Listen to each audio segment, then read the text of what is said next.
Punjabi radio US ਸੁਣ ਰਹੇ ਸਾਰੇ ਸਰੋਤਿਆਂ ਨੂੰ ਬਲਵਿੰਦਰ ਕੌਰ ਵੱਲੋਂ ਪਿਆਰ ਭਰੀ ਸਤਿ ਸ਼੍ਰੀ ਅਕਾਲ। ਤੇ ਜੀ ਪ੍ਰੋਗਰਾਮ ਖਬਰ ਤੇ ਨਜ਼ਰ ਦੇ ਵਿੱਚ ਹੋਣਗੇ ਸਾਡੇ ਨਾਬਲ ਤੇ ਸਪੰਨ ਜੀ। ਪੁੱਛਾਂਗੇ ਕੁਝ ਖਬਰਾਂ ਬਾਰੇ ਕੀ ਕੁਝ ਚੱਲ ਰਿਹਾ। ਖਬਰਾਂ ਤੋਂ ਪਹਿਲਾਂ ਧੰਨਵਾਦ ਕਰਨਾ ਚਾਹੁੰਦੇ ਸਾਡੇ ਸਪਾਂਸਰ ਦਾ ਜਿਨ੍ਹਾਂ ਨੇ ਇਸ ਪ੍ਰੋਗਰਾਮ ਨੂੰ ਸਪਾਂਸਰ ਕੀਤਾ। ਆਪ ਸਭ ਤੱਕ ਪਹੁੰਚਾਇਆ ਜੀ ਗੁਰਦੀਪ ਸਿੰਘ ਵਿਰਦੀ ਕਲੋਵਸ, ਅਸ਼ਾਨਜੀਤ ਸਿੰਘ ਕਲੋਟੀ ਜੁਬਾ ਸਿਟੀ ਤੋਂ, ਸਤਨਾਮ ਸਿੰਘ ਸ਼ੇਰਗਿੱਲ ਸਲਮਾ ਤੋਂ, ਬਹਾਦਰ ਸਿੰਘ ਗਿੱਲ ਫੌਲਰ ਤੋਂ, ਰਣਵੀਰ ਸਿੰਘ ਰਾਣਾ ਬੇਕਰਸਫੀਲਡ ਤੋਂ, ਗੁਰਵੀਰ ਸਿੰਘ ਬਰਾੜ ਫਰਜ਼ਨਾ ਤੋਂ, ਸ਼ਿਕਾਗੋ ਪੀਜ਼ਾ ਵਿਦ ਟਵਿਸਟ ਵਾਲੇ ਜਿਨ੍ਹਾਂ ਤੋਂ ਹਰ ਇੱਕ ਤਰ੍ਹਾਂ ਦਾ ਪੀਜ਼ਾ ਤੁਸੀਂ ਆਰਡਰ ਕਰ ਸਕਦੇ ਹੋ। ਵਿਜ਼ਿਟ ਕਰ ਸਕਦੇ ਹੋ www.chicagopizzatwist.com। 15% ਆਫ ਲੈਣ ਲਈ ਤੁਸੀਂ ਵਰਤ ਸਕਦੇ ਹੋ ਕੋਡ 1313। ਖਾਲਸਾ ਇੰਸ਼ੋਰੈਂਸ ਏਜੰਸੀ ਸੈਨੋਜਾ ਤੋਂ। Phone number 4082722500। ਆਪ ਸਭ ਦਾ ਹੀ ਬਹੁਤ ਬਹੁਤ ਧੰਨਵਾਦ ਕਰਦੇ ਹਾਂ। ਪ੍ਰੋਗਰਾਮ ਨੂੰ ਸਪਾਂਸਰ ਕੀਤਾ, ਸਭ ਤੱਕ ਪਹੁੰਚਾਇਆ। ਸਾਡੇ ਨਾਲ ਜੁੜ ਚੁੱਕੇ ਨੇ ਬਲਤੇਜ ਮਨੂ ਜੀ। ਸਤਿ ਸ਼੍ਰੀ ਅਕਾਲ, ਸਵਾਗਤ ਹੈ ਜੀ। ਸਤਿ ਸ਼੍ਰੀ ਅਕਾਲ ਜੀ। ਸਤਿ ਸ਼੍ਰੀ ਅਕਾਲ ਜੀ, ਧੰਨਵਾਦ। ਹਾਂਜੀ, ਅਤੇ ਆਪਾਂ ਗੱਲ ਕਰਦੇ ਹਾਂ ਜੀ ਬੇਅਦਬੀ ਕਾਂਡ ਦੀਆਂ, ਜਿਹੜਾ ਉਸ ਨੂੰ ਰੋਕਣ ਦੇ ਲਈ ਕਾਨੂੰਨ ਬਣਾਇਆ ਸੀ, ਉਸ ਦੇ ਖਿਲਾਫ ਵੀ ਸੁਰਾਂ ਉੱਠਣ ਲੱਗੀਆਂ। ਬਿਲਕੁਲ ਜੀ। ਐਕਚੁਅਲੀ ਇਹ ਕੁਝ ਬਾਗੀ ਸੁਰਾਂ ਜਿਹੜੀਆਂ ਦੀ ਉਹ ਉੱਠੀਆਂ ਨੇ ਇਸ ਕਾਨੂੰਨ ਦੇ ਖਿਲਾਫ। ਪਿਛਲੇ ਦਿਨਾਂ ਦੇ ਵਿੱਚ ਜਿਹੜਾ ਇਹ ਵਿਧਾਨ ਸਭਾ ਦੇ ਵਿੱਚ ਸਰਬਸੰਮਤੀ ਦੇ ਨਾਲ ਜਿਹੜਾ ਜੀ ਉਹ ਪਾਸ ਕੀਤਾ ਗਿਆ ਸੀਗਾ ਸੋਧਿਆ ਹੋਇਆ ਕਾਨੂੰਨ। 25 ਸਾਬਕਾ ਅਫਸਰਸ਼ਾਹਾਂ ਦੇ ਵੱਲੋਂ ਮੁੱਖ ਮੰਤਰੀ ਨੂੰ ਇਸ ਸੋਧੇ ਹੋਏ ਕਾਨੂੰਨ ਦੀ ਰਾਜ ਦੇ ਘੱਟ ਗਿਣਤੀਆਂ ਦੇ ਖਿਲਾਫ ਸੰਭਾਵੀ ਦੁਰਵਰਤੋਂ ਹੋਣ ਦੀ ਦਿੱਤੀ ਚੇਤਾਵਨੀ ਤੋਂ ਇੱਕ ਦਿਨ ਬਾਅਦ ਪੰਜਾਬ ਦੇ ਨਾਲ ਸੰਬੰਧਿਤ ਜੱਜਾਂ, ਸਿਆਸਤਦਾਨਾਂ ਤੇ ਵਕੀਲਾਂ ਨੇ ਇੱਕ ਖੁੱਲ੍ਹੀ ਚਿੱਠੀ ਦੇ ਰਾਹੀਂ ਸੋਧੇ ਹੋਏ ਇਸ ਕਾਨੂੰਨ ਦਾ ਵਿਰੋਧ ਜਿਹੜਾ ਉਹ ਕੀਤਾ। ਇਹਨਾਂ ਸਮੂਹ ਜਿਹੜੇ ਸੰਬੰਧਿਤ ਜੱਜ ਨੇ ਪੰਜਾਬ ਦੇ ਨਾਲ, ਸਿਆਸਤਦਾਨ ਤੇ ਵਕੀਲ, ਉਹਨਾਂ ਦਾ ਇਹ ਕਹਿਣਾ ਹੈ ਕਿ ਸੋਧਿਆ ਹੋਇਆ ਕਾਨੂੰਨ ਮੁੱਖ ਧਾਰਾ ਵਾਲੇ ਧਰਮਾਂ ਨੂੰ ਵਧੇਰੇ ਤਾਕਤਵਰ ਬਣਾਉਣ ਵੱਲ ਕੇਂਦਰਿਤ ਹੈ ਤੇ ਬਹੁ ਗਿਣਤੀਆਂ ਦਾ ਪੱਖ ਪੂਰੂਗਾ। ਜਿਹੜੇ ਉੱਘੇ ਕਾਨੂੰਨਦਾਨ ਜੀ, ਸਾਬਕਾ ਜੱਜ AS ਬੈਂਸ ਜਿਹੜੇ ਨੇ, ਅਜੀਤ ਸਿੰਘ ਬੈਂਸ ਹੋਰੀ, ਉਹਨਾਂ ਨੇ ਇਹ ਕਿਹਾ ਕਿ ਲੋਕਾਂ ਦੇ ਮੁੱਢਲੇ ਮਨੁੱਖੀ ਹੱਕਾਂ ਦੇ ਇਹ ਖਿਲਾਫ ਹੈ। ਉਹਨਾਂ ਕਿਹਾ ਕਿ ਸਰਕਾਰਾਂ ਨੂੰ ਹੁਣ ਧਰਮ ਦੇ ਠੇਕੇਦਾਰ ਬਣਦਿਆਂ ਧਾਰਮਿਕ ਘੱਟ ਗਿਣਤੀਆਂ ਦੇ ਹੱਕ ਖੋਹ ਲੈਣੇ ਚਾਹੀਦੇ ਆ। ਭਾਰਤ ਦਾ ਸੰਵਿਧਾਨ ਇਸ ਗੱਲ ਦੀ ਜ਼ਾਮਨੀ ਭਰਦਾ ਹੈ ਕਿ ਕਿਸੇ ਨੂੰ ਵੀ ਉਹਦੀ ਜ਼ਿੰਦਗੀ ਤੇ ਆਜ਼ਾਦੀ ਦੇ ਉਹ ਵਿਰਵੇ ਨਹੀਂ ਕੀਤਾ ਜਾ ਸਕਦਾ। ਇਸ ਚਿੱਠੀ ਦੇ ਵਿੱਚ ਉਹਨਾਂ ਨੇ ਲਿਖਿਆ ਹੈ ਕਿ ਜਿਹੇ ਪ੍ਰਬੰਧ ਜਿਹਦੇ ਵਿੱਚ ਪੁਲਿਸ ਸਿਆਸਤਦਾਨਾਂ ਦੇ ਦਬਾਅ ਦੇ ਵਿੱਚ ਰਹਿੰਦੀ ਆ, ਵਿੱਚ ਇਹੋ ਜਿਹਾ ਕਾਨੂੰਨ ਧਾਰਮਿਕ ਬਹੁ ਗਿਣਤੀਆਂ ਨੂੰ ਵਧੇਰੇ ਤਾਕਤਵਰ ਬਣਾਊਗਾ। ਔਰ ਪਹਿਲਾਂ ਕਿਸੇ ਵਿਅਕਤੀ ਨੂੰ ਕਾਨੂੰਨੀ ਪਚੜੇ ਦੇ ਵਿੱਚ ਉਲਝਾਉਣ ਲਈ ਹਥਿਆਰ ਦੀ ਲੋੜ ਪੈਂਦੀ ਸੀ, ਹੁਣ ਮਹਿਜ਼ ਧਾਰਮਿਕ ਗ੍ਰੰਥ ਦੀ ਲੋੜ ਜਿਹੜੀ ਹੈ ਜੀ ਉਹ ਪਊਗੀ। ਪੰਜਾਬ ਸਰਕਾਰ ਨੇ ਪਿਛਲੇ ਹਫ਼ਤੇ ਵਿਧਾਨ ਸਭਾ ਦੇ ਵਿੱਚ ਦੋ ਬਿੱਲ, ਦੀ ਇੰਡੀਅਨ ਪੀਨਲ ਕੋਡ ਬਿੱਲ 2018 ਤੇ ਦੀ code of criminal procedure bill 18 ਪਾਸ ਕੀਤੇ। ਇਹਦੇ ਵਿੱਚ ਜੇ ਕਹੀਏ ਤਾਂ ਗੁਰੂ ਗ੍ਰੰਥ ਸਾਹਿਬ, ਭਗਵਤ ਗੀਤਾ, ਕੁਰਾਨ ਤੇ ਬਾਈਬਲ ਨੂੰ ਧਾਰਮਿਕ ਭਾਵਨਾਵਾਂ ਨੂੰ ਠੇਸ ਪਹੁੰਚਾਉਣ ਦੇ ਇਰਾਦੇ ਨਾਲ ਕਿਸੇ ਤਰ੍ਹਾਂ ਨੁਕਸਾਨ ਜਾਂ ਬੇਅਦਬੀ ਕਰਨ ਤੇ ਉਮਰ ਕੈਦ ਦੀ ਸਜ਼ਾ ਜਿਹੜੀ ਹੈ ਜੀ ਉਹ ਹੋਵੇਗੀ। ਉਧਰ ਮੁੱਖ ਮੰਤਰੀ ਹੋਰਾਂ ਨੇ ਆਪਣੀ ਸਰਕਾਰ ਦੇ ਇਸ ਫੈਸਲੇ ਦਾ ਬਚਾਅ ਕਰਦਿਆਂ ਕਿਹਾ ਸੀਗਾ ਕਿ ਸਖਤ ਸਜ਼ਾ ਦੇਣ ਦੇ ਨਾਲ ਇਸ ਤਰ੍ਹਾਂ ਦੀਆਂ ਘਟਨਾਵਾਂ ਦੇ ਉੱਤੇ ਰੋਕ ਜਿਹੜੀ ਹੈ ਜੀ ਉਹ ਲੱਗੂਗੀ। ਸਾਬਕਾ ਡਿਪਟੀ ਸਪੀਕਰ ਬੀਰ ਦਵਿੰਦਰ ਸਿੰਘ ਤੇ ਵਿਧਾਨ ਸਭਾ ਦੇ ਵਿੱਚ ਵਿਰੋਧੀ ਧਿਰ ਦੇ ਆਗੂ ਹਰਪਾਲ ਸਿੰਘ ਚੀਮਾ ਹੋਰਾਂ ਨੇ ਵੀ ਸੋਧੇ ਕਾਨੂੰਨ ਦੀ ਦੁਰਵਰਤੋਂ ਦਾ ਖਦਸ਼ਾ ਜਿਹੜਾ ਜੀ ਉਹ ਜਤਾਇਆ। ਜੀ ਬਿਲਕੁਲ ਜੀ, ਦੁਰਵਰਤੋਂ ਤਾਂ ਹੁੰਦੀ ਹੈ ਫਿਰ ਕਾਨੂੰਨਾਂ ਦੀ। ਅੱਗੇ ਆਪਾਂ ਪੰਜਾਬੀ ਪੁਲਿਸ ਦੇ ਸਿਪਾਹੀ ਦੀ ਜੇ ਗੱਲ ਕਰੀਏ ਤੇ ਅਸਾਮ ਦੇ ਵਿੱਚ ਵੀ ਰੰਗ ਦਿਖਾਏ। ਬਿਲਕੁਲ ਜੀ, ਕਿਤੇ ਨਾ ਕਿਤੇ ਤੁਸੀਂ ਕਹਿ ਲਓ ਕਿ ਇੱਥੇ ਤਾਂ ਰੰਗ ਜਿਹੜੇ ਉਹ ਦਿਸਦੇ ਹੀ ਰਹਿੰਦੇ ਆ ਕਿਸੇ ਨਾ ਕਿਸੇ ਰੂਪ ਦੇ ਵਿੱਚ, ਚਾਹੇ ਉਹ ਡੰਡੇ ਦੇ ਰੂਪ ਦੇ ਵਿੱਚ ਹੋਣ, ਚਾਹੇ ਉਹ ਝੰਡੇ ਦੇ ਰੂਪ ਦੇ ਵਿੱਚ ਹੋਣ ਦੀ। ਕੁਛ ਨਾ ਕੁਛ ਉਹ ਕਰਕੇ ਅੱਜ ਕੱਲ੍ਹ, ਕਿਉਂਕਿ ਵੀਡੀਓ ਦਾ ਜਿਹੜਾ ਵੀ ਉਹ ਜ਼ਮਾਨਾ ਹੈ, ਸੋਸ਼ਲ ਮੀਡੀਆ ਦਾ ਜ਼ਮਾਨਾ ਹੈ, ਤੇ ਸੋਸ਼ਲ ਮੀਡੀਆ ਦੇ ਉੱਤੇ ਕੁਛ ਨਾ ਕੁਛ ਜਿਹੜਾ ਵੀ ਉਹ ਆਉਂਦਾ ਰਹਿੰਦਾ। ਪੰਜਾਬ ਪੁਲਿਸ ਦੇ ਇੱਕ ਹੌਲਦਾਰ ਨੇ ਅਸਾਮ ਦੇ ਵਿੱਚ ਪੁਲਿਸ ਆਫਿਸਰ ਤੇ ਇੱਕ ਸਿਪਾਹੀ ਨੂੰ ਜਿਹੜਾ ਸੀਗਾ ਜੀ ਉਹ ਕੈਦੀ ਬਣਾ ਲਿਆ ਆਪਣਾ, ਤੇ ਸਾਰਾ ਦਿਨ ਸੀਨੀਅਰ ਅਫਸਰਾਂ ਨੂੰ ਭਾਜਣਾ ਜਿਹੜੀਆਂ ਜੀ ਉਹ ਪਾਈ ਰੱਖੀਆਂ। ਅਸਾਮ ਦੇ ਕਾਰਬੀ ਐਨਲੌਂਗ ਜ਼ਿਲ੍ਹੇ ਦੇ ਵਿੱਚ ਇਹ ਘਟਨਾ ਜਿਹੜੀ 16 ਅਗਸਤ ਨੂੰ ਵਾਪਰੀ ਦੱਸੀ ਜਾਂਦੀ ਆ। ਪੰਜਾਬ ਪੁਲਿਸ ਦੇ ਰਿਜ਼ਰਵ ਤੇ ਕਮਾਂਡੋ ਬਟਾਲੀਅਨ ਦੇ ਪੁਲਿਸ ਅਫਸਰ ਨਫਰੀ ਸਣੇ ਅਸਾਮ ਦੇ ਵਿੱਚ ਚੱਲਦੀ NRIC national register of Indian citizen ਸਰਵੇਖਣ ਮੁਹਿੰਮ ਦੌਰਾਨ ਡਿਊਟੀ ਦੇ ਉੱਤੇ ਇੱਥੇ ਤਾਇਨਾਤ ਸੀਗੇ ਜੀ। ਇਹ ਕਿਹਾ ਜਾ ਰਿਹਾ ਕਿ ਪੰਜਾਬ ਪੁਲਿਸ ਦੀ ਕਮਾਂਡੋ ਬਟਾਲੀਅਨ ਦੇ ਡਿਪਟੀ ਕਮਾਂਡੈਂਟ ਸੁਰਿੰਦਰ ਸਿੰਘ ਵਾਲੀਆ ਦੇ ਨਾਲ ਇੱਕ ਹੌਲਦਾਰ ਵਿਪਨ ਕੁਮਾਰ ਨੇ ਸਵੇਰੇ ਦਿਨ ਚੜ੍ਹਦਿਆਂ 4:30 ਵਜੇ ਆਪਣੇ ਹੀ ਡਿਪਟੀ ਕਮਾਂਡੈਂਟ ਤੇ ਸਿਪਾਹੀ ਮਲਕੀਤ ਸਿੰਘ ਨੂੰ ਕਮਰੇ ਦੇ ਵਿੱਚ ਤਾੜ ਦਿੱਤਾ ਤੇ ਆਪਣੀ ਜਿਹੜੀ ਅਸਾਲਟ ਸੀਗੀ ਉਹ ਲੈ ਕੇ ਕਮਰੇ ਦੇ ਬਾਹਰ ਖੜ ਗਿਆ। ਵਿਪਨ ਕੁਮਾਰ ਨੇ ਧਮਕੀ ਦਿੱਤੀ ਕਿ ਜੇ ਪੰਜਾਬ ਪੁਲਿਸ ਨੂੰ NRC ਡਿਊਟੀ ਤੋਂ ਫਾਰਗ ਕਰਕੇ ਤੁਰੰਤ ਪੰਜਾਬ ਨਾ ਭੇਜਿਆ ਤਾਂ ਉਹ ਸਾਰਿਆਂ ਨੂੰ ਗੋਲੀ ਮਾਰ ਦੂਗਾ। ਔਰ ਅਸਾਮ ਪੁਲਿਸ ਦੇ ਜਿਹੜੇ ਸੀਨੀਅਰ ਆਫੀਸਰ ਸੀਗੇ, ਜਦੋਂ ਉਹਨਾਂ ਨੂੰ ਇਸ ਗੱਲ ਦੇ ਭਿਣਕ ਜਿਹੜੀ ਸੀ ਉਹ ਲੱਗੀ ਤਾਂ ਸਮੁੱਚੇ ਰਾਜ ਦੇ ਵਿੱਚ ਪੁਲਿਸ ਜਿਹੜੀ ਉਹ ਚੌਕਸ ਹੋ ਗਈ, ਭਾਜਣਾ ਪੈ ਗਈਆਂ। ਅਸਾਮ ਦੇ ਅਧਿਕਾਰੀਆਂ ਦੇ ਵੱਲੋਂ ਇਸ ਬਾਗੀ ਪੁਲਿਸ ਮੁਲਾਜ਼ਮ ਦੇ ਨਾਲ ਸੁਲਹ ਸਫਾਈ ਦੇ ਯਤਨ ਜਿਹੜੇ ਸ਼ੁਰੂ ਕੀਤੇ ਗਏ। ਅਸਾਮ ਪੁਲਿਸ ਦੇ ਇੱਕ ਸੀਨੀਅਰ ਅਧਿਕਾਰੀ ਨੇ ਇਸ ਘਟਨਾ ਦੀ ਪੁਸ਼ਟੀ ਕੀਤੀ ਹੈ ਕਿ ਪਹਿਲਾਂ ਤਾਂ ਪੰਜਾਬ ਪੁਲਿਸ ਦਾ ਇਹ ਮੁਲਾਜ਼ਮ ਤਸ ਤੋਂ ਮਸ ਨਾ ਹੋਇਆ, ਉੱਪਰੋਂ ਕਮਰੇ ਦੇ ਵਿੱਚ ਬੰਦੀ ਬਣਾਏ ਪੁਲਿਸ ਅਫਸਰਾਂ ਦੀ ਜਾਨ ਵੀ ਜਿਹੜੀ ਉਹ ਮੁੱਠੀ ਦੇ ਵਿੱਚ ਆਈ ਹੋਈ।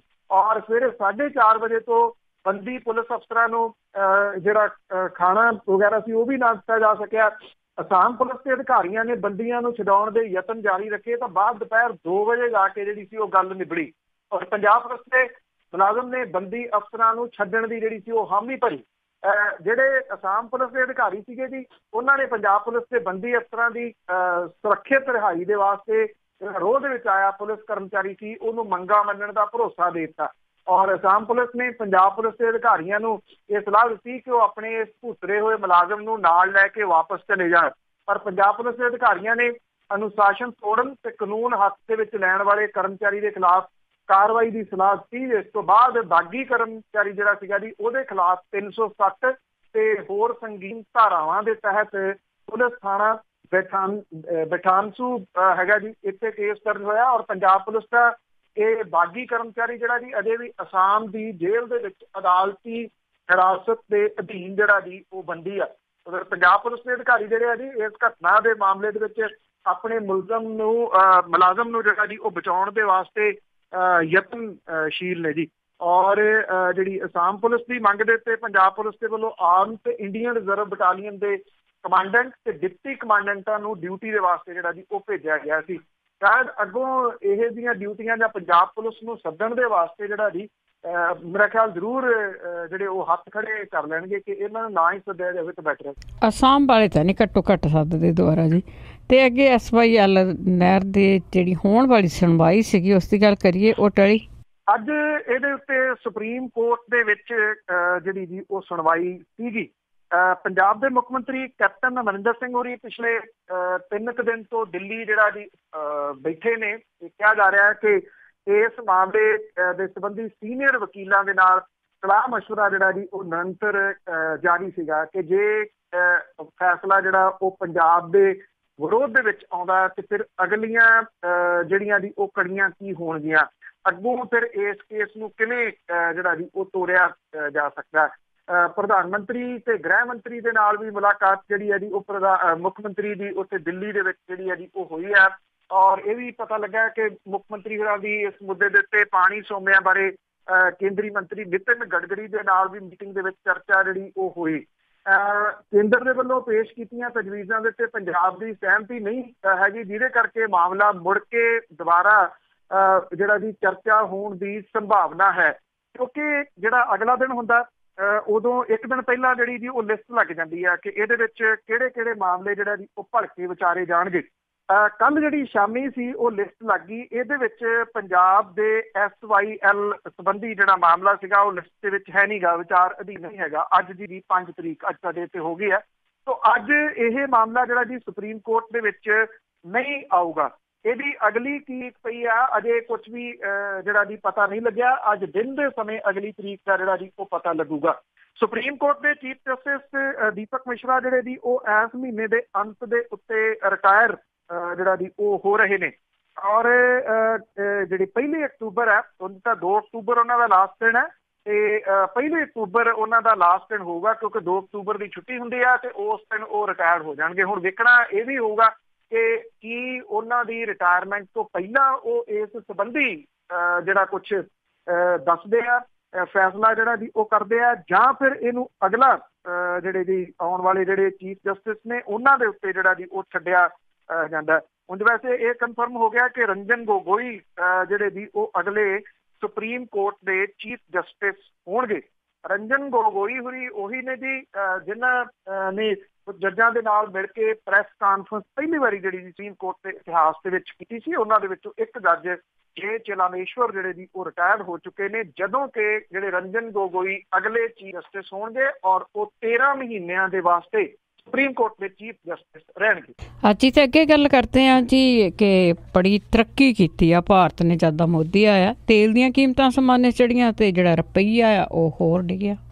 ਐਕਚੁਅਲੀ ਰੁਪਈਏ ਦਾ ਤਾਂ ਇੰਨਾ ਬੁਰਾ ਹਾਲ ਜਿਹੜਾ ਜੀ ਉਹ ਹੋ ਗਿਆ ਕਿ ਜਦੋਂ ਆਪਣੇ ਕੇਂਦਰ ਦੇ ਵਿੱਚ ਕਾਂਗਰਸ ਦੀ ਸਰਕਾਰ ਸੀ ਤੇ ਨਰਿੰਦਰ ਮੋਦੀ ਹੋਰਾਂ ਦੇ ਬਿਆਨ ਅੱਜ ਕੱਲ੍ਹ ਉਦੋਂ ਦੇ ਜਿਹੜੇ ਆ ਜੀ ਉਹ ਬੜੇ ਚਰਚਾ ਦੇ ਵਿੱਚ ਆਏ ਹੋਏ ਆ, ਔਰ ਜਿਹਦੇ ਵਿੱਚ ਇਹ ਕਿਹਾ ਗਿਆ ਸੀਗਾ ਕਿ ਜਿਹੜਾ ਰੁਪਈਆ ਹੈ ਉਹ ਕਾਂਗਰਸ ਦੇ ਨਾਲੋਂ ਵੀ ਜ਼ਿਆਦਾ ਜਿਹੜਾ ਜੀ ਉਹ ਡਿੱਗ ਪਿਆ। ਅੱਜ ਹਾਲਾਤ ਜਿਹੜੇ ਰੁਪਈਏ ਦੇ ਆ ਜੀ ਉਹ ਇੰਨੇ ਬੁਰੇ ਹੋਏ ਪਏ ਆ ਕਿ ਕਾਂਗਰਸ ਦੇ ਸਮੇਂ ਜਿੰਨਾ ਰੁਪਈਆ ਡਿੱਗਿਆ ਸੀਗਾ ਉਦੋਂ ਕਿਤੇ ਜ਼ਿਆਦਾ ਜਿਹੜਾ ਜੀ ਉਹ ਡਿੱਗ ਪਿਆ। ਪਰ ਬਹੁਤੇ ਜਿਹੜੇ ਕਾਂਗਰਸ ਭਾਰਤੀ ਜਨਤਾ ਪਾਰਟੀ ਦੇ ਨੇਤਾ ਨੇ ਉਹ ਇਸ ਮਾਮਲੇ ਦੇ ਉੱਤੇ ਚੁੱਪ ਵੱਟੀ ਬੈਠੇ ਆ। ਫਾਈਨੈਂਸ ਮਿਨਿਸਟਰ ਦਾ ਕੋਈ ਬਿਆਨ ਇਹਦੇ ਉੱਤੇ ਜਿਹੜਾ ਜੀ ਉਹ ਨਹੀਂ ਆ ਰਿਹਾ, ਸ਼ਾਇਦ ਉਹਨਾਂ ਨੂੰ ਪਤਾ ਹੀ ਨਹੀਂ ਲੱਗ ਰਿਹਾ ਕਿ ਕੀ ਹੋ ਗਿਆ।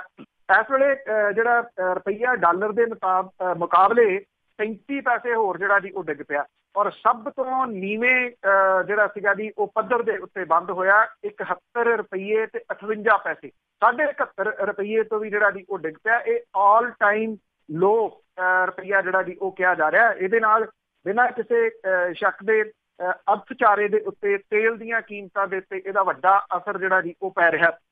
ਜਿੱਥੇ ਕਰੂਡ ਆਇਲ ਜਿਹੜਾ ਜੀ ਉਹ ਸਸਤਾ ਅਜੇ ਵੀ, ਪਰ ਭਾਰਤ ਦੇ ਵਿੱਚ ਜਿਹੜੇ ਪੈਟਰੋਲ ਤੇ ਡੀਜ਼ਲ ਦੀਆਂ ਕੀਮਤਾਂ ਉਹਦੇ ਵਿੱਚ ਲਗਾਤਾਰ ਵਾਧਾ ਜਿਹੜਾ ਜੀ ਹੋ ਰਿਹਾ, ਔਰ ਪਿਛਲੇ 10 ਦਿਨ ਤੋਂ ਹਰ ਰੋਜ਼ ਜਿਹੜੀਆਂ ਪੈਟਰੋਲ ਤੇ ਡੀਜ਼ਲ ਦੀਆਂ ਕੀਮਤਾਂ ਜਿਹੜੀਆਂ ਉਹ ਵੱਧ ਰਹੀਆਂ ਨੇ। 19 ਰਾਜਾਂ ਦੇ ਵਿੱਚ ਭਾਰਤੀ ਜਨਤਾ ਪਾਰਟੀ ਦੀ ਸਰਕਾਰ ਹੈ, ਔਰ ਹੈਰਾਨਗੀ ਵਾਲੀ ਗੱਲ ਇਹ ਆ ਕਿ ਭਾਰਤੀ ਜਨਤਾ ਪਾਰਟੀ ਦਾ ਇੱਕ ਨੇਤਾ ਜਿਹੜਾ ਕਿ ਇਹ ਟਵੀਟ ਕਰਕੇ ਇਹ ਕਹਿੰਦਾ ਹੈ ਕਿ ਜਿਹੜੇ ਰਾਜ ਸਰਕਾਰ ਨੇ ਰਾਜਾਂ ਨੇ ਉਹਨਾਂ ਦੇ ਵੱਲੋਂ ਆਪਣਾ ਵੈਟ ਜਿਹੜਾ ਜੀ ਉਹਦੇ ਵਿੱਚ ਜ਼ਿਆਦਾ ਵਾਧਾ ਕੀਤਾ ਹੋਇਆ ਉਹ ਘਟਾਉਣ ਲਈ ਤਿਆਰ ਨਹੀਂ। ਕੇਂਦਰ ਦੀ ਸਰਕਾਰ ਦਾ ਕੋਈ ਇਹਦੇ ਉੱਤੇ ਜਿਹੜਾ ਜੀ ਕੰਟਰੋਲ ਨਹੀਂਗਾ। ਉਹ ਇਹ ਭੁੱਲ ਰਹੇ ਆ ਕਿ 19 ਰਾਜਾਂ ਦੇ ਵਿੱਚ ਭਾਰਤੀ ਜਨਤਾ ਪਾਰਟੀ ਦੀ ਜਿਹੜੀ ਹੈ ਜੀ ਉਹ ਸਰਕਾਰ ਹੈ, ਔਰ ਜੇ ਸੈਂਟਰ ਚਾਹੇ ਤਾਂ ਇਹਨੂੰ GST ਦੇ ਘੇਰੇ ਦੇ ਵਿੱਚ ਜਿਹੜਾ ਜੀ ਉਹ ਲਿਆ ਸਕਦੀ ਹੈ। ਜੇ GST ਜਿਹੜੀ ਘੇਰੇ ਦੇ ਵਿੱਚ ਆਉਂਦੀ ਆ ਤਾਂ ਇਹ ਤੇਲ ਦੀਆਂ ਕੀਮਤਾਂ ਜਿਹੜੀਆਂ ਜੀ ਉਹ ਡਿੱਗ ਸਕਦੀਆਂ ਨੇ, ਕਿਉਂਕਿ ਵੈਟ ਜਿਹੜਾ ਆ ਉਹ ਕਿਤੇ 35% ਕਿਤੇ 39% ਤੱਕ ਜਿਹੜਾ ਜੀ ਉਹ ਵਧਿਆ ਹੋਇਆ, ਜਿਹਦੇ ਨਾਲ ਜਿਹੜਾ ਪੈਟਰੋਲ ਦੀ ਕੀਮਤ ਆ ਉਹ 80 ਰੁਪਈਏ ਨੂੰ ਵੀ ਕ੍ਰਾਸ ਕਰ ਗਈ ਹੈ। ਜਿਸ ਹਿਸਾਬ ਦੇ ਨਾਲ ਇਹ ਤਾਂ ਨੂੰ ਜਾ ਰਿਹਾ ਜੀ, ਲੱਗਦਾ ਇਹ ਆ ਕਿ 100 ਨੂੰ ਹੱਥ ਜਿਹੜਾ ਜੀ ਉਹ ਛੇਤੀ ਇੱਥੇ ਪੈਟਰੋਲ ਤੇ ਜਿਹੜਾ ਡੀਜ਼ਲ ਆ ਉਹਦੀਆਂ ਕੀਮਤਾਂ ਜਿਹੜਾ ਜੀ ਉਹ ਲਾਉਣਗੀਆਂ। ਸਭ ਤੋਂ ਵੱਧ ਰੇਟ ਇਸ ਵੇਲੇ ਜਿਹੜਾ ਜੀ ਉਹ ਮੁੰਬਈ ਦੇ ਵਿੱਚ ਹੈ, ਤੇ ਦੂਸਰਾ ਨੰਬਰ ਜਿਹੜਾ ਜੀ ਉਹ ਦਿੱਲੀ ਦੇ ਵਿੱਚ ਪੈਟਰੋਲ ਦਾ ਇਸ ਵੇਲੇ ਹੈ, ਔਰ ਡੀਜ਼ਲ ਦੀਆਂ ਵਧੀਆਂ ਕੀਮਤਾਂ ਦੇ ਨਾਲ ਬਿਨਾਂ ਕਿਸੇ ਸ਼ੱਕ ਦੇ ਹਰ ਕੀਮਤ ਜਿਹੜੀ ਹੈ ਜੀ ਹਰ ਚੀਜ਼ ਦੀ ਜਿਹੜੀ ਕੀਮਤ ਹੈ ਉਹ ਅਸਮਾਨੀ ਚੜੂਗੀ। ਹੈਰਾਨੀ ਵਾਲੀ ਗੱਲ ਇਹ ਆ ਕਿ ਛੋਟੀ ਛੋਟੀ ਗੱਲ ਦੇ ਉੱਤੇ ਧਰਮ ਦੇ ਨਾਂ ਦੇ ਉੱਤੇ ਗਾਵਾਂ ਨੂੰ ਜਿਹੜਾ ਜੀ ਸਪਲਾਈ ਕਰਨ ਵਾਲੇ ਉਹਨਾਂ ਦੇ ਉੱਤੇ ਔਰ ਮੌਬ ਲਿੰਚਿੰਗ ਤੇ ਇੰਨਾ ਕੁਛ ਜਿਹੜਾ ਜੀ ਉਹ ਇੰਟੋਲਰੈਂਸ ਤੇ ਕਤਲ ਤੇ ਕਿੰਨਾ ਕੁਛ ਹੋਈ ਜਾਂਦਾ, ਪਰ ਇਸ ਮਾਮਲੇ ਦੇ ਉੱਤੇ ਸਾਰੇ ਮੂੰਹ 'ਚ ਘੁੰਗਣੀਆਂ ਪਾ ਕੇ ਜਿਹੜਾ ਜੀ ਉਹ ਬੈਠੇ ਆ, ਔਰ ਲੋਕ ਆ ਤੇ ਉਹ ਲਾਈਨਾਂ ਲਾ ਕੇ ਉਸੇ ਤਰੀਕੇ ਦੇ ਨਾਲ ਆਰਾਮ ਦੇ ਨਾਲ ਤੁਸੀਂ ਕਹਿ ਲਓ ਕਿ ਪੈਟਰੋਲ ਡੀਜ਼ਲ ਜਿਹੜਾ ਉਹ ਪਵਾਈ ਜਾ ਰਿਹਾ, ਔਰ ਕੋਈ ਬੋਲਣ ਦੇ ਵਾਸਤੇ ਤਿਆਰ ਨਹੀਂ ਹੈ। ਬਿਲਕੁਲ ਜੀ, ਹੈਰਾਨਗੀ ਆ ਲੋਕਾਂ ਦੇ ਵਿੱਚ, ਇੰਨੀ ਸਹਿਣਸ਼ੀਲਤਾ ਆ ਗਈ ਜੋ ਮਰਜ਼ੀ ਹੋਈ ਜਾਵੇ। ਤੇ ਅੱਗੇ ਆਪਾਂ ਕੈਪਟਨ ਅਮਰਿੰਦਰ ਸਿੰਘ ਦੀ ਜੇ ਗੱਲ ਕਰੀਏ ਤਾਂ ਉਹਨਾਂ ਨੇ ਬਿਆਨ ਦਿੱਤਾ ਕਿ ਜਿੰਨੀਆਂ ਵੀ ਘਟਨਾਵਾਂ ਹੋਈਆਂ ਉਹਨਾਂ ਲਈ ਬਾਦਲ ਹੀ ਜ਼ਿੰਮੇਵਾਰ ਹੈ। ਐਕਚੁਅਲੀ ਜਿਹੜੀ ਪ੍ਰਕਾਸ਼ ਸਿੰਘ ਬਾਦਲ ਹੋਰਾਂ ਨੇ ਜਿਹੜੀ ਹੁਣ ਆਪਣੀ ਕਮਾਂਡ ਸੰਭਾਲੀ ਆ, ਬੇਸ਼ੱਕ ਪਿਛਲੇ ਦਿਨਾਂ ਤੋਂ ਉਹ ਬਿਮਾਰ ਆਪਣੇ ਆਪ ਨੂੰ ਕਹਿੰਦੇ ਰਹੇ, ਉਹਨਾਂ ਨੇ ਉਹੀ ਪੰਥਕ ਏਜੰਡਾ ਜਿਹੜਾ ਨਾ ਜੀ ਉਹ ਉਭਾਰਨ ਦੇ ਯਤਨ ਕੀਤੇ ਆ ਕਿ 1984 ਉਹੀ ਉਹਨਾਂ ਦੇ ਕੋਲੇ ਜਿਹੜਾ ਜੀ ਹੈ ਉਹਨੂੰ ਉਹ ਵਰਤਦੇ ਰਹੇ ਆ। ਦੇਖੋ ਇੱਥੇ ਲਿਆ ਕੇ ਜਿਹੜੀਆਂ 1984 ਦੇ ਸਿੱਖ ਕਤਲੇਆਮ ਦੀਆਂ ਵਿਧਵਾਵਾਂ ਸੀਗੀਆਂ ਉਹਨਾਂ ਨੂੰ ਖੁੱਲੇ ਟਰੱਕਾਂ ਦੇ ਵਿੱਚ ਲਿਆ ਕੇ ਫੇਰਿਆ ਜਾਂਦਾ ਰਿਹਾ ਅਕਾਲੀ ਦਲ ਦੇ ਵੱਲੋਂ ਜਿਹੜੀਆਂ ਵੱਖ-ਵੱਖ ਹਲਕਿਆਂ ਦੇ ਵਿੱਚ, ਔਰ ਇਹਨਾਂ ਦੇ ਵਿੱਚ ਫੇਰ ਕੇ ਉਹ ਵੋਟਾਂ ਬਟੋਰਦੇ ਰਹੇ। ਚੰਡੀਗੜ੍ਹ ਨੂੰ ਜਦੋਂ ਜਾਈਦਾ ਤੇ ਚੰਡੀਗੜ੍ਹ ਤੋਂ ਜਦੋਂ ਰਾਜਪੁਰਾ ਤੋਂ ਬਨੂੜ ਤੋਂ ਮਾਫ਼ ਕਰਨਾ ਜ਼ੀਰਕਪੁਰ ਦੇ ਰਾਹ ਦੇ ਵਿੱਚ ਇੱਕ ਅਜੀਤਗੜ੍ਹ ਜਿਹੜਾ ਜੀ ਕਲੋਨੀ ਬਹੁਤ ਵੱਡੀ ਜਿਹੜੀ ਉਹ ਵਸਾਈ ਸੀ। ਕਲੋਨੀ ਤਾਂ ਨਹੀਂ ਵਸਾਈ ਸੀਗੀ, ਜਗ੍ਹਾ ਛੱਡੀ ਸੀ, ਔਰ ਇੱਥੇ 1984 ਦੇ ਵਿੱਚ ਜਿਹੜੇ ਪੀੜਤ ਪਰਿਵਾਰ ਸੀ ਉਹਨਾਂ ਨੂੰ ਲਿਆ ਕੇ ਵਸਾਇਆ ਜਾਣਾ ਸੀ। ਮੈਨੂੰ ਯਾਦ ਹੈ ਕਿ ਇਹ ਬਰਨਾਲਾ ਸਰਕਾਰ ਦੇ ਸਮੇਂ ਬਣੀ ਸੀ, ਗੇਟ ਵੀ ਬਣਿਆ ਸੀ ਸਾਰਾ, ਪਰ ਉਹ ਗੱਲ ਉੱਥੇ ਰਹਿ ਗਈ। ਹੁਣ ਜੇ ਦੇਖੋ ਤਾਂ ਉਹਦਾ ਨਾਮ ਜਿਹੜਾ ਨਾ ਜੀ ਉਹ ਬਦਲ ਦਿੱਤਾ ਗਿਆ, ਔਰ ਬਦਲ ਕੇ ਹੁਣ ਉੱਥੇ ਕਾਰਵਾਈ ਜਿਹੜੀ ਹੋ ਰਹੀ ਹੈ, ਭਾਵ ਕਿ ਉਹ ਹੜੱਪ ਲਈ ਜਾਊਗੀ। ਇਹਨਾਂ ਦੀਆਂ ਸਰਕਾਰਾਂ 1984 ਤੋਂ ਬਾਅਦ 3 ਰਹੀਆਂ। ਉਦੋਂ ਕੀ ਕੀਤਾ? 1984 ਦੇ ਵਿੱਚ ਕਤਲੇਆਮ ਦੇ ਵਿੱਚ ਜਿਹੜੇ ਮਾਰੇ ਗਏ ਲੋਕ ਸੀ, ਉਹਨਾਂ ਦੇ ਪਰਿਵਾਰਾਂ ਦੇ ਵਾਸਤੇ ਕੀ ਕੀਤਾ? ਉਹਨਾਂ ਨੂੰ ਕਿੰਨੀਆਂ ਨੌਕਰੀਆਂ ਦਿੱਤੀਆਂ, ਕਿੰਨਾ ਉਹਨਾਂ ਦੀ ਮਦਦ ਕੀਤੀ? ਸਾਕਾ ਨੀਲਾ ਤਾਰਾ ਦੇ ਸਮੇਂ ਜਿਹੜੇ ਅੰਦਰ ਮਾਰੇ ਗਏ ਲੋਕ ਸੀ, ਉਹਨਾਂ ਦੇ ਵਾਸਤੇ ਕੀ ਕੀਤਾ ਗਿਆ? ਉਹਨਾਂ ਦੇ ਪਰਿਵਾਰਾਂ ਦੇ ਵਾਸਤੇ ਕੀ ਕੀਤਾ ਗਿਆ? ਉਹ ਧਰਮੀ ਫੌਜੀ ਜਿਹੜੇ ਕਿ ਪ੍ਰਕਾਸ਼ ਸਿੰਘ ਬਾਦਲ ਹੋਰਾਂ ਦੇ ਕਹਿਣ ਦੇ ਉੱਤੇ ਆਪਣੀਆਂ ਬੈਰਕਾਂ ਛੱਡ ਕੇ ਬਗਾਵਤ ਕਰਕੇ ਆ ਗਏ ਸੀ, ਉਹਨਾਂ ਦੇ ਵਾਸਤੇ ਕੀ ਕੀਤਾ? ਇਹ ਸਾਰੇ ਕੁਝ ਜਿਹੜੇ ਸਵਾਲ ਨੇ। ਪਰ 1983 ਨੂੰ ਜਿੰਨਾ ਅਕਾਲੀ ਦਲ ਨੇ ਜਿਹੜਾ ਜੀ ਉਹ ਬਣਾਇਆ, ਸ਼ਾਇਦ ਹੀ ਕਿਸੇ ਸਿਆਸੀ ਪਾਰਟੀ ਨੇ ਬਣਾਇਆ ਹੋਵੇ। ਉਹ ਇਹਦੇ ਉੱਤੇ ਤਾਂ ਸਵਾਲ ਦਰ ਸਵਾਲ ਜਿਹੜਾ ਜੀ ਉਹ ਇਹ ਗੁਰੂ ਗ੍ਰੰਥ ਸਾਹਿਬ ਦੀ ਬੇਅਦਬੀ ਦੀਆਂ ਘਟਨਾਵਾਂ ਨੂੰ ਛੱਡ ਕੇ ਜਿਹੜਾ ਜੀ ਉਹ ਉਠਾਉਂਦੇ ਰਹੇ। ਔਰ ਜਿਹੜੀ ਗੱਲ ਉਹਨਾਂ ਨੇ ਇਹ ਕੀਤੀ ਕਿ ਕੋਟਕਪੂਰੇ ਦੇ ਬਾਰੇ 'ਚ ਮੇਰੀ ਗੱਲ ਹੋਈ ਸੀ, ਬਾਈਬਲ ਕਲਾਂ ਦੇ ਬਾਰੇ ਤਾਂ ਮੈਨੂੰ ਪਤਾ ਹੀ ਨਹੀਂ ਕੀ ਹੋਇਆ। ਇਸ ਮਾਮਲੇ ਦੇ ਉੱਤੇ ਪੰਜਾਬ ਦੇ ਮੁੱਖ ਮੰਤਰੀ ਕੈਪਟਨ ਅਮਰਿੰਦਰ ਸਿੰਘ ਹੋਰਾਂ ਨੇ ਜਿਹੜਾ ਜੀ ਉਹਨਾਂ ਨੂੰ ਘੇਰਿਆ ਔਰ ਇਹ ਗੱਲ ਕਹੀ ਆ ਕਿ ਜਿਹੜੀਆਂ ਇਹ ਘਟਨਾਵਾਂ ਵਾਪਰੀਆਂ ਸੀ, ਇਹਦੇ ਵਿੱਚ ਗੋਲੀ ਚਲਾਉਣ ਦੇ ਹੁਕਮ ਜਿਹੜੇ ਸੀਗੇ ਜੀ ਉਹ ਉਦੋਂ ਦੇ ਮੁੱਖ ਮੰਤਰੀ ਪ੍ਰਕਾਸ਼ ਸਿੰਘ ਬਾਦਲ ਹੋਰਾਂ ਨੇ ਹੀ ਜਿਹੜਾ ਜੀ ਉਹ ਦਿੱਤੇ ਸੀਗੇ। ਉਹ ਚਾਹੇ ਕੋਟਕਪੂਰੇ ਗੋਲੀ ਚੱਲੀ, ਚਾਹੇ ਉਹ ਬਾਈਬਲ ਕਲਾਂ ਦੇ ਵਿੱਚ ਗੋਲੀ ਜਿਹੜੀ ਉਹ ਚੱਲੀ। ਉਹਨਾਂ ਕਿਹਾ ਕਿ ਚਾਹੇ ਉਹ ਮੁੱਖ ਮੰਤਰੀ ਹੈ, ਚਾਹੇ ਉਹ ਗ੍ਰਹਿ ਮੰਤਰੀ ਹੈ, ਇਹ ਕਿਵੇਂ ਹੋ ਸਕਦਾ ਹੈ ਕਿ ਪੁਲਿਸ ਜਿਹੜੀ ਆ ਉਹਨੇ ਕਿਸੇ ਜਗ੍ਹਾ ਦੇ ਉੱਤੇ ਗੋਲੀ ਚਲਾਉਣੀ ਹੋਵੇ ਤੇ ਉਹਦੇ ਬਾਰੇ ਦੇ ਵਿੱਚ ਮੁੱਖ ਮੰਤਰੀ ਨੂੰ ਨਾ ਪਤਾ ਹੋਵੇ, ਤੇ ਉਹ ਫਿਰ ਮੁੱਖ ਮੰਤਰੀ ਕਾਹਦਾ ਜਿਹੜਾ ਇਹ ਕਵੇ ਕਿ ਮੈਨੂੰ ਇਸ ਗੋਲੀ ਦੇ ਬਾਰੇ ਦੇ ਵਿੱਚ ਜਿਹੜਾ ਪਤਾ ਨਹੀਂ। ਦੂਜਾ ਸਵਾਲ ਜਿਹੜਾ ਵੱਡਾ ਕੈਪਟਨ ਅਮਰਿੰਦਰ ਸਿੰਘ ਹੋਰਾਂ ਨੇ ਪ੍ਰਕਾਸ਼ ਸਿੰਘ ਬਾਦਲ ਹੋਰਾਂ ਦੇ ਉੱਤੇ ਉਠਾਇਆ ਕਿ ਉਹ ਸਾਕਾ ਨੀਲਾ ਤਾਰਾ ਦੀ ਗੱਲ ਤਾਂ ਕਰਦੇ ਆ, ਪਰ ਉਹ ਦੱਸਣ ਕਿ ਜਦੋਂ ਇਹ ਲਗਭਗ ਪਤਾ ਲੱਗ ਗਿਆ ਸੀਗਾ ਕਿ ਫੌਜ ਜਿਹੜੀ ਹੈ ਜੀ ਉਹ ਪੰਜਾਬ ਦੇ ਵਿੱਚ ਆ ਗਈ ਹੈ ਔਰ ਉਹ ਐਕਸ਼ਨ ਕਰ ਸਕਦੀ ਹੈ, ਤੇ ਉਦੋਂ ਪ੍ਰਕਾਸ਼ ਸਿੰਘ ਬਾਦਲ ਹੋਰੀ ਜਿਨ੍ਹਾਂ ਨੇ ਮਰਜੀਵੜਿਆਂ ਦੇ ਵਿੱਚ ਸਹੁੰ ਵੀ ਚੁੱਕੀ ਕਿ ਜੇ ਫੌਜ ਆਈ ਤਾਂ ਸਾਡੇ ਸਰੀਰਾਂ ਦੇ ਉੱਤੋਂ ਲੰਘ ਕੇ ਟੈਂਕ ਜਿਹੜੇ ਵੀ ਉਹ ਜਾਣਗੇ। ਉਹ ਕਹਿੰਦੇ ਕਿ ਹਰਚੰਦ ਸਿੰਘ ਲੌਂਗੋਵਾਲ ਤੇ ਗੁਰਚਰਨ ਸਿੰਘ ਟੌਹੜਾ ਤਾਂ ਅੰਦਰ ਰਹੇ, ਉਹਨਾਂ ਨੂੰ ਅੰਦਰੋਂ ਫੌਜ ਨੇ ਗ੍ਰਿਫਤਾਰ ਕੀਤਾ, ਜਦੋਂ ਕਿ ਪ੍ਰਕਾਸ਼ ਸਿੰਘ ਬਾਦਲ ਹੋਰੀ ਫੌਜ ਦਾ ਪਤਾ ਲੱਗਣ ਦੇ ਉੱਤੇ ਉੱਤਰ ਪ੍ਰਦੇਸ਼ ਨੂੰ ਨਿਕਲ ਗਏ ਔਰ ਉੱਥੇ ਆਪਣੇ ਫਾਰਮ ਹਾਊਸ ਦੇ ਵਿੱਚ ਰਹੇ। ਉੱਥੋਂ ਤੁਰੇ ਤੇ ਬਾਲਾਸਰ ਫਾਰਮ ਜਿਹੜਾ ਆ ਗਏ, ਤੇ 2-3 ਹਫ਼ਤਿਆਂ ਤੋਂ ਬਾਅਦ ਜਦੋਂ ਸਾਰਾ ਕੁਝ ਜਿਹੜਾ ਸੀ ਉਹ ਠੰਡਾ ਪੈਣਾ ਸ਼ੁਰੂ ਹੋ ਗਿਆ ਤੇ ਫਿਰ ਚੁੱਪ ਕਰਕੇ ਪੰਜਾਬ ਦੇ ਵਿੱਚ ਆ ਗਏ ਤੇ ਜੇਲ੍ਹ ਚਲੇ ਗਏ। ਜੇਲ੍ਹ ਦੇ ਇਸ਼ੂ ਦੇ ਉੱਤੇ ਕੈਪਟਨ ਅਮਰਿੰਦਰ ਸਿੰਘ ਹੋਰਾਂ ਨੇ ਕਿਹਾ ਕਿ ਜਿਹੋ ਜੀ ਜੇਲ੍ਹ ਪ੍ਰਕਾਸ਼ ਸਿੰਘ ਬਾਦਲ ਹੋਰਾਂ ਨੇ ਕੱਟੀ ਆ ਉਹ ਸਾਰਿਆਂ ਨੂੰ ਪਤਾ ਹੈ। ਉਹ ਕਹਿੰਦੇ ਕਿ ਉਹ ਰੈਸਟ ਹਾਊਸ ਦੇ ਵਿੱਚ ਚੁੱਪ ਕਰਕੇ ਚਲੇ ਜਾਂਦੇ ਤੇ ਬਾਹਰ ਲੋਕਾਂ ਨੂੰ ਲੜਾ ਕੇ ਲੋਕਾਂ ਦੇ ਪੁੱਤ ਜਿਹੜੇ ਸੀ ਉਹ ਮਰਵਾਉਂਦੇ ਰਹੇ। ਇਹ ਕੁਝ ਸਵਾਲ ਪ੍ਰਕਾਸ਼ ਸਿੰਘ ਬਾਦਲ ਹੋਰਾਂ ਨੇ ਖੜੇ ਕੀਤੇ ਸੀ, ਜਿਹਦਾ ਜਵਾਬ ਕੈਪਟਨ ਅਮਰਿੰਦਰ ਸਿੰਘ ਹੋਰਾਂ ਨੇ ਦਿੱਤਾ। ਹੁਣ ਦੇਖਣਾ ਹੈ ਜੀ ਕਿ ਅਗਲੇ ਮਾਮਲੇ ਦੇ ਉੱਤੇ ਜਿਹੜੇ ਸਵਾਲ ਦਾ ਜਵਾਬ ਪ੍ਰਕਾਸ਼ ਸਿੰਘ ਬਾਦਲ ਹੋਰੀ ਦਿੰਦੇ ਨੇ ਜਾਂ ਨਹੀਂ। ਤੇ ਅੱਗੇ ਸੰਗਰੂਰ ਕਤਲकांड ਦੀ ਆਪਾਂ ਗੱਲ ਕੀਤੀ ਸੀਗੀ, ਉਸ ਦੇ ਵਿੱਚ ਇੱਕ ਸਾਬਕਾ ਕਾਂਗਰਸੀ ਕੌਂਸਲਰ ਤੇ ਕੁਝ ਹੋਰ ਗ੍ਰਿਫਤਾਰ। ਜੀ ਇਹ ਕੱਲ ਆਪਾਂ ਜਿਹੜੀ ਡਿਟੇਲ ਦਿੱਤੀ ਸੀ ਕਿ ਕਿਵੇਂ ਜਿਹੜਾ ਜੀ ਇਹ ਰਾਤ ਦੇ 11 ਵਜੇ ਜਿਹੜਾ ਜੀ ਕਤਲ ਹੋਇਆ ਹਸਬੈਂਡ ਵਾਈਫ ਦਾ, ਜਿਹੜੇ ਕਿ ਅਕਾਲੀ ਦਲ ਦੇ ਢੀਂਡਸਾ ਪਰਿਵਾਰ ਦੇ ਨੇੜੇ ਸੀਗਾ ਜੀ ਚਿੜੀ, ਇਹਦਾ ਕਤਲ ਹੋਇਆ ਸੀਗਾ।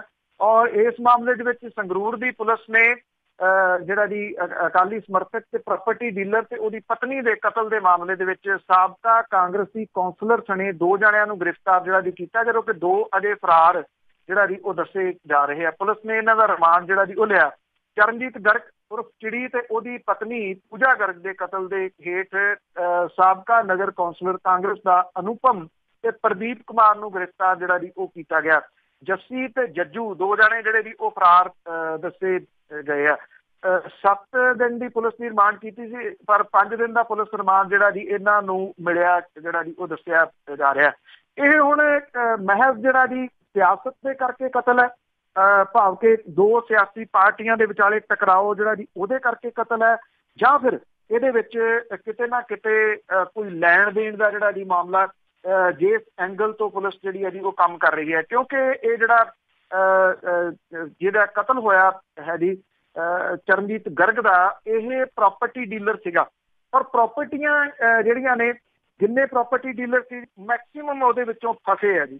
ਕਿਉਂਕਿ ਕੋਈ ਟਾਈਮ ਸੀਗਾ ਪੰਜਾਬ ਦੇ ਵਿੱਚ ਪ੍ਰਾਪਰਟੀ ਜਿਹੜੀ ਸਵੇਰੇ ਉਹਦਾ ਕੋਈ ਰੇਟ, ਦੁਪਹਿਰੇ ਕੋਈ, ਸ਼ਾਮ ਨੂੰ ਕੋਈ, ਰਾਤ ਨੂੰ ਕੋਈ, ਤੇ ਸਵੇਰੇ ਉੱਠਣ ਤੋਂ ਪਹਿਲਾਂ ਕੋਈ ਹੋਰ ਹੀ। ਉਹਦੇ ਵਿੱਚ ਬਹੁਤ ਸਾਰੇ ਲੋਕ ਜਿਹੜੇ ਆ ਜੀ ਉਹ ਫਸੇ ਆ ਤੇ ਇਹਨਾਂ ਪ੍ਰਾਪਰਟੀ ਡੀਲਰਾਂ ਨੇ ਫਸਾਏ ਵੀ ਆ ਅੱਗੇ ਤੋਂ ਅੱਗੇ। ਕਿਤੇ ਨਾ ਕਿਤੇ ਹੁਣ ਵੇਖਣਾ ਇਹ ਹੋਊਗਾ ਜੀ ਕਿ ਇਹਦੇ ਪਿੱਛੇ ਕਾਰਨ ਜਿਹੜੇ ਜੀ ਉਹ ਕੀ ਰਹੇ। ਕੀ ਕਾਰਨ ਜਿਹੜਾ ਜੀ ਇਹ ਮਹਿਜ਼ 2 ਸਿਆਸੀ ਧਿਰਾਂ ਦਾ ਭੇੜ ਆ, ਜਾਂ ਫਿਰ ਇਹਦੇ ਪਿੱਛੇ ਕੋਈ ਪੈਸੇ ਦਾ ਜਿਹੜਾ ਜੀ ਉਹ ਲੈਣ ਦੇਣਾ, ਇਹਦੇ ਸੰਬੰਧੀ ਅਜੇ ਪੁਲਿਸ ਨੇ ਕੋਈ ਖੁਲਾਸਾ ਨਹੀਂ ਕੀਤਾ ਜੀ। ਤੇ ਅੱਗੇ 6 ਲੱਖ ਕਿਸਾਨਾਂ ਦੇ ਦਸਤਖਤਾਂ ਵਾਲੀ ਮੰਗ ਪੱਤਰ ਆ ਉਹ ਰਾਜਪਾਲ ਨੂੰ ਸੌਂਪਿਆ ਗਿਆ। ਬਿਲਕੁਲ ਜੀ, ਕਿਸਾਨ ਇੱਕ ਵਾਰੀ ਫੇਰ ਪੰਜਾਬ ਦੇ ਵਿੱਚ ਜਿਹੜਾ ਜੀ ਉਹ ਆਪਣੀਆਂ ਮੰਗਾਂ ਨੂੰ ਲੈ ਕੇ ਇਕੱਤਰ ਜਿਹੜੇ ਵੀ ਹੋਏ, ਔਰ ਸਿਰਾਂ ਦੇ ਉੱਤੇ ਰੱਖ ਕੇ ਇਹਨਾਂ ਦੇ ਸਿਰਾਂ ਦੇ ਉੱਤੇ ਇਹ ਜਿਹੜੇ ਦਸਤਖਤਾਂ ਵਾਲੇ ਪੇਪਰ ਸੀਗੇ ਉਹ ਰੱਖੇ ਹੋਏ ਸੀਗੇ। ਇਹ ਦੱਸਿਆ ਗਿਆ ਜਿਹੜਾ ਰਾਜੋਵਾਲ ਧੜਾ ਸੀਗਾ ਜੀ, ਜਿਨ੍ਹਾਂ ਨੇ ਕਿ 6 ਲੱਖ ਕਿਸਾਨਾਂ ਦੇ ਸਾਈਨ ਜਿਹੜੇ ਆ ਜੀ ਉਹ ਕਰਵਾਏ ਗਏ ਆ, ਔਰ ਇਹ ਸੂਬੇ ਦੇ ਰਾਜਪਾਲ VP ਸਿੰਘ ਬਦਨੌਰ ਨੂੰ ਜਿਹੜਾ ਜੀ ਉਹ ਮੰਗ ਪੱਤਰ ਦਿੱਤਾ ਗਿਆ। ਜਿਹੜੇ ਰਾਜੇਵਾਲ ਗਰੁੱਪ ਦੇ ਬਲਵੀਰ ਸਿੰਘ ਰਾਜੇਵਾਲ ਨੇ, ਉਹਨਾਂ ਨੇ ਇਹ ਗੱਲ ਜਿਹੜੀ ਕਹੀ ਆ ਕਿ ਕੈਪਟਨ ਅਮਰਿੰਦਰ ਸਿੰਘ ਤੇ ਕਾਂਗਰਸ ਨੇ ਚੋਣਾਂ ਤੋਂ ਪਹਿਲਾਂ ਪੰਜਾਬ ਦੇ ਕਿਸਾਨਾਂ ਤੇ ਲੋਕਾਂ ਦੇ ਨਾਲ ਜਿਹੜੇ ਵੱਡੇ ਵਾਅਦੇ ਕੀਤੇ ਸੀਗੇ ਉਹਨਾਂ ਨੂੰ ਪੂਰਾ ਕਰਨ ਦੇ ਵਾਸਤੇ ਕੁਝ ਵੀ ਜਿਹੜਾ ਜੀ ਉਹ ਨਹੀਂ ਕੀਤਾ। ਇਸ ਕਰਕੇ ਇਹ ਰਾਜਪਾਲ ਨੂੰ ਜਿਹੜਾ ਜੀ ਉਹ ਮੰਗ ਪੱਤਰ ਦਿੱਤਾ ਜਾ ਰਿਹਾ।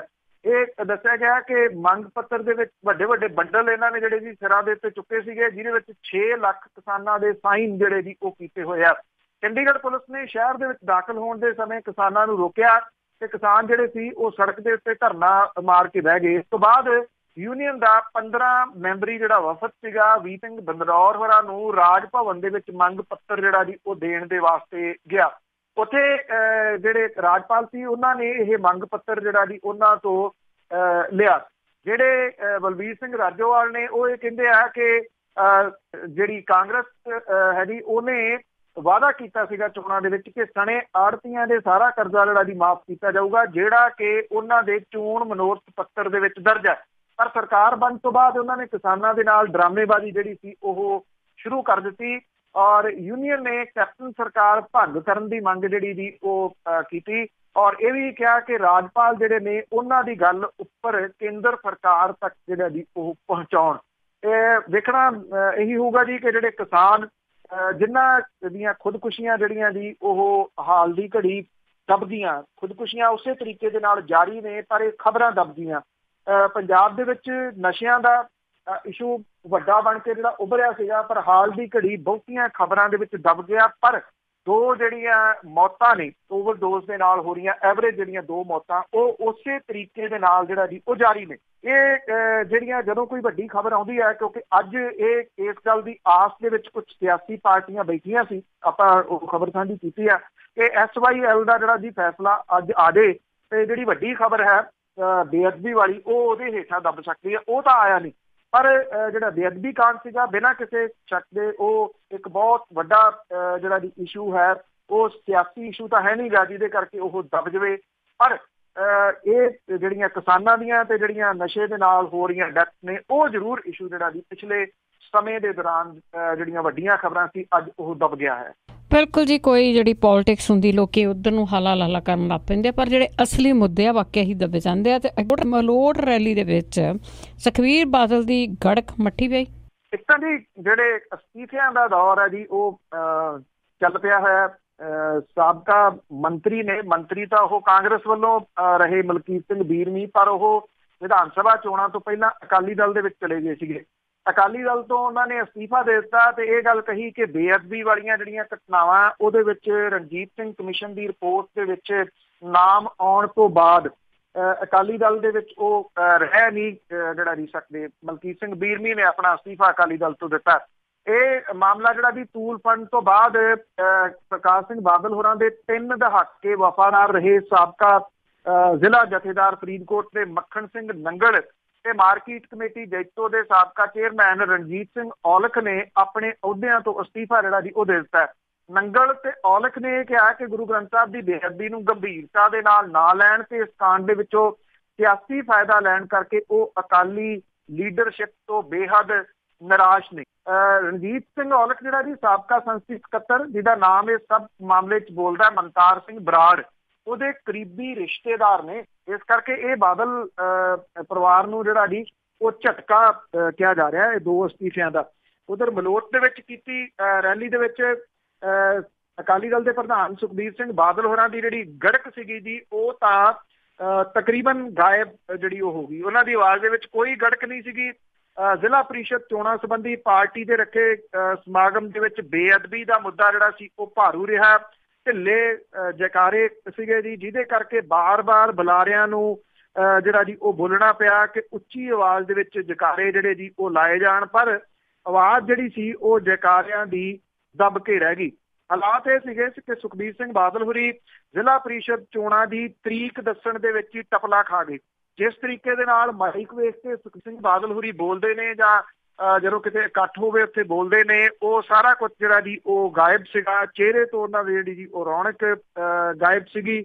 ਉਹਨਾਂ ਨੇ ਇਹ ਗੱਲ ਕਹੀ ਕਿ ਦੇਸ਼ ਵਿਰੋਧੀ ਤਾਕਤਾਂ ਅਕਾਲੀ ਦਲ ਨੂੰ ਬਦਨਾਮ ਕਰਨ ਲਈ ਇਕੱਠੀਆਂ ਹੋ ਗਈਆਂ ਨੇ ਤੇ ਗੁਰੂ ਗ੍ਰੰਥ ਸਾਹਿਬ ਦੀ ਬੇਅਦਬੀ ਸੰਬੰਧੀ ਤਿਆਰ ਕੀਤੀ ਗਈ ਰਿਪੋਰਟ ਵੀ ਇਸੇ ਸਾਜ਼ਿਸ਼ ਦਾ ਹਿੱਸਾ ਹੈ। ਨਾਲ ਦੀ ਨਾਲ ਉਹਨਾਂ ਨੇ ਇਹ ਵੀ ਕਹਿਤਾ ਇਸ ਕਮਿਸ਼ਨ ਦੀ ਰਿਪੋਰਟ ਦੇ ਵਿੱਚ ਇੱਕ ਵੀ ਸ਼ਬਦ ਅਕਾਲੀ ਦਲ, ਸਾਬਕਾ ਮੁੱਖ ਮੰਤਰੀ ਪ੍ਰਕਾਸ਼ ਸਿੰਘ ਬਾਦਲ ਜਾਂ ਉਹਨਾਂ ਦੇ ਖਿਲਾਫ ਨਹੀਂ ਹੈ। ਫਿਰ ਇਹ ਸਾਜ਼ਿਸ਼ ਦੇ ਤਹਿਤ ਕਿਵੇਂ ਹੈ, ਇਹਦਾ ਤਾਂ ਜਵਾਬ ਉਹਨਾਂ ਨੇ ਜਿਹੜਾ ਜੀ ਉਹ ਕੋਈ ਨਹੀਂ ਦਿੱਤਾ। ਉਹਨਾਂ ਨੇ ਇਹ ਕਿਹਾ ਕਿ ਗੁਰੂ ਗ੍ਰੰਥ ਸਾਹਿਬ ਦੀ ਬੇਅਦਬੀ ਤਾਂ ਕਾਂਗਰਸ ਨੇ ਦਰਬਾਰ ਸਾਹਿਬ ਤੇ ਹਮਲਾ ਕਰਵਾ ਕੇ ਜਿਹੜੀ ਹੈ ਜੀ ਉਹ ਕੀਤੀ ਸੀਗੀ। ਨਾਦੂਵਾਲ ਸੁਨੀਲ ਜਾਖੜ ਦੇ ਉੱਤੇ ਉਹਨਾਂ ਨੇ ਜਿਹੜੇ ਸੀ ਉਹ ਤਿੱਖੇ ਹਮਲੇ ਕੀਤੇ। ਹਾਂ, ਇੰਨਾ ਕਿਹਾ ਕਿ ISI ਜਿਹੜੀ ਹੈ ਜੀ ਉਹ ਉਹਨਾਂ ਦੇ ਇਸ ਪੂਰੇ ਬਿਆਨ ਦੇ ਵਿੱਚੋਂ ਤਕਰੀਬਨ ਗਾਇਬ ਰਹੀ। ਹੋ ਸਕਦਾ ਕਿ ISI ਵਾਲੇ ਵੀ ਫਰੋਲੀ ਜਾਂਦੇ ਹੋਣ ਬਿਆਨ ਕਿ ਅੱਜ ਜਿਹੜਾ ਜੀ ਉਹਦੇ ਬਾਰੇ ਕੁਝ ਬੋਲੇ ਹੀ ਨਹੀਂ ਉਹ, ਪਰ ਇਹ ਜਿਹੜਾ ਬਿਆਨ ਅਕਸਰ ਉਹ ਦਿੰਦੇ ਨੇ ਕਿ ਇਹਦੇ ਪਿੱਛੇ ISI ਹੈ, ਇਹਦੇ ਪਿੱਛੇ ISI ਹੈ। ਅੱਜ ਇਹ ਚੀਜ਼ ਜਿਹੜੀ ਸੀ ਉਹ ਗਾਇਬ ਸੀ। ਹੋ ਸਕਦਾ ਕਿ ਅੱਜ ISI ਇਹਨਾਂ ਦੇ ਪਿੱਛੇ ਹੋਵੇ। ਬਹੁਤ ਬਹੁਤ ਧੰਨਵਾਦ ਬਲਤੇਜ ਪੰਨੂ ਜੀ।